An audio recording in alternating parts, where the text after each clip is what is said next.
નમસ્કાર, આપ જોઈ રહ્યા છો નેશન પ્લસ ન્યૂઝ. હું છું આપની સાથે હેતલ બોલે.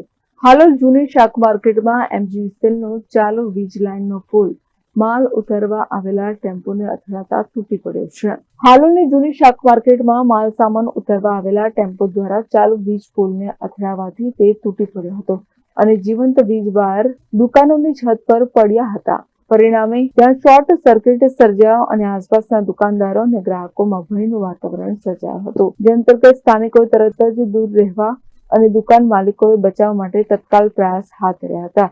થોડા સમય પહેલા પણ અહીં ટ્રેક્ટર ચાલકની ભૂલને કારણે વીજ પોલ તૂટી પડ્યો હતો, જે રહેણાંક મકાન ઉપર પણ ધસી જતા દોડધામ મચી ગઈ હતી.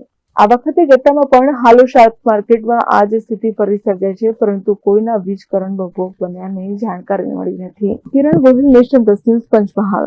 સમાચારોનો સતત અપડેટ મેળવવા માટે અમારી નેશન પ્લસ ન્યૂઝની યુટ્યુબ ચેનલને સબસ્ક્રાઇબ કરો, બેલ આઇકન દબાવો અને જોડાયેલા રહો ફેસબુક, ઇન્સ્ટાગ્રામ અને ટ્વિટર પર.